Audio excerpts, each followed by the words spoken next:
నైసీకి crackers అంటే చాలా భయం. అంతే ఇష్టం కూడా.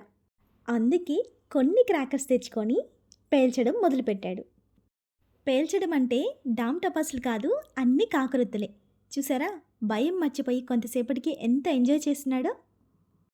మన లైఫ్ కూడా అంతే అండి. భయానికి భయపడి అక్కడే ఆగిపోతే ఇష్టాన్ని ఎప్పటికీ చేరుకోలేం.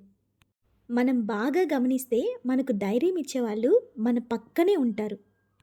దేవుని కృప మన మీదుంటే మనల్ని ప్రేమించే మన ఫ్యామిలీ మనకెప్పుడు సపోర్ట్ చేస్తూ ధైర్యం ఇస్తూనే ఉంటుంది.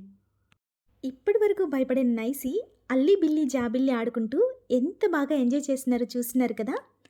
ఈ ఆనందం వెనుక ఎంతో ధైర్యం ఉంది. ఆ ధైర్యం నింపేవాడు మా అన్నయ్య. నైసీకి ఊహ తెలిసినప్పటి నుంచి వాడి ఫ్రెండ్ యోహాన్. అదే అండి మా అన్నయ్య.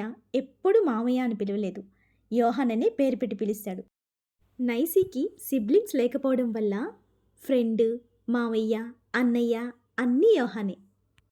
మరి మీ లైఫ్లో ఒక మంచి ఫ్రెండ్, మెంటర్ ఎవరున్నారో కామెంట్ చేయండి.